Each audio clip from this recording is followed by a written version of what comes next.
Come here, my love. This is Carol Berman. And this is Craig Brown, and we met on eHarmony when his profile appeared in my inbox in June of 2007. And I wrote him back because he had a very friendly face, and he just seemed different than a lot of the other guys I had met. And I really liked her background.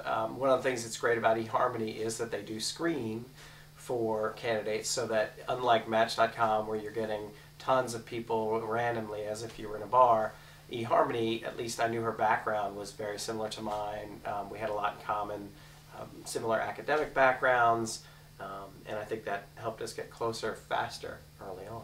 And I had chosen eHarmony too because I had actually tried everything else. I had tried Match.com and JDate and speed dating, and I joined organizations where there were a lot of guys, and I still hadn't met somebody.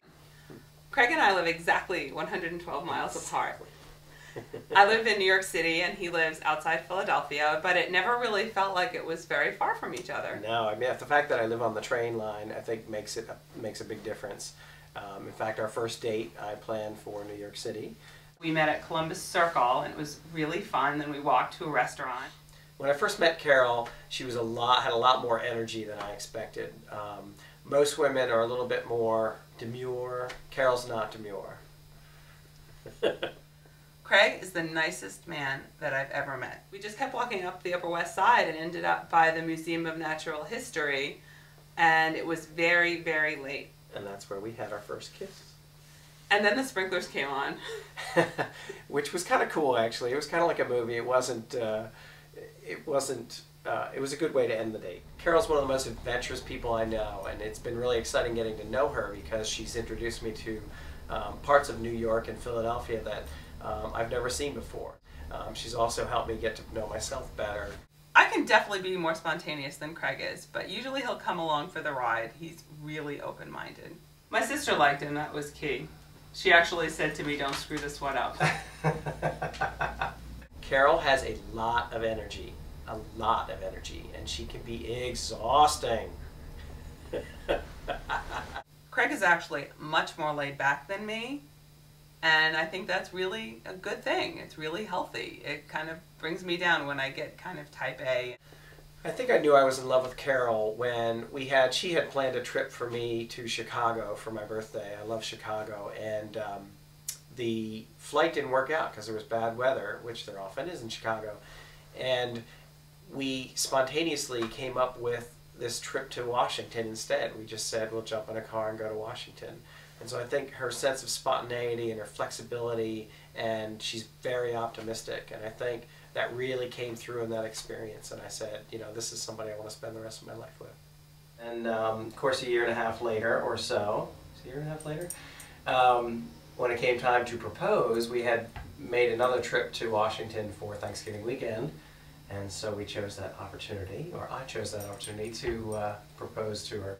When Craig proposed to me, he gave me a mock-up of the front page of the New York Times, and where the big headline of the day would normally be, it said, "Will you marry me?" See? I said yes. We were at the museum, one of our favorite places, and we were up on the balcony overlooking the Capitol. I was really surprised when Craig proposed to me, but I will admit I had gotten manicures for a month before because I thought it was coming. So now she's preparing to move in. She moves down from New York every weekend or so. She brings more things. This weekend it was shoes. This weekend it was shoes, so now my closet is full of shoes. Craig and I definitely don't agree about everything, but we listen to each other's opinions and then talk things out. You know, when I met her, she was doing a triathlon, and that's been a big part of her life, triathlons and the New York City Marathon. And you're my #1 cheerleader. And I'll be the #1 cheerleader. He makes really good signs. I'm very neat.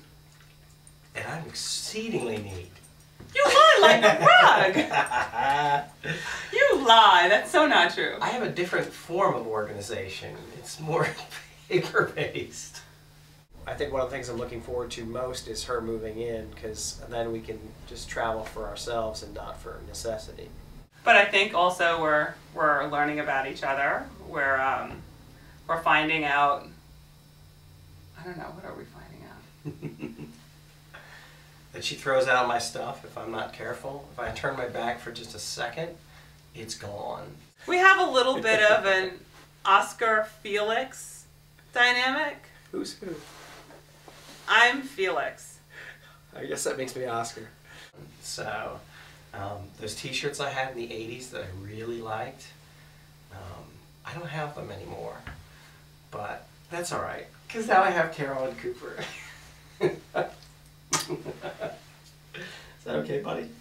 I actually brought another man into the relationship, and his name is Cooper. Cooper the Wonder Dog. He has been my pup for 12 years, and he likes people, but he likes some people more than others. Yeah, we're like brothers now. So Cooper comes to visit every weekend when Carol comes, and it's been that way for 1.5 years now. And so it's kind of nice when Cooper brings Carol. Yeah, Cooper's been a big part of the relationship. He travels with us everywhere. We take him on the road with us, and he likes to travel. He likes the cars. He likes the hotels. When I first met Craig, I definitely saw potential. I love her. Craig was not the first person I dated from eHarmony, but I'm really glad he was the last.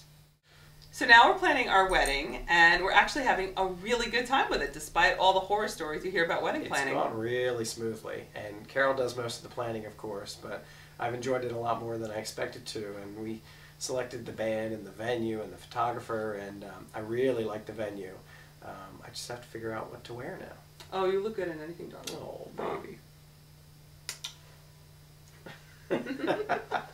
Cut.